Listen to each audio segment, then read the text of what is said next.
Niabot kakalit ug nihayag ang dakong kangit-ngit. Imong gipagaan akong dughaan.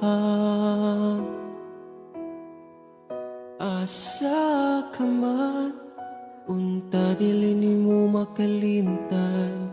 Mga saan nato nga gisab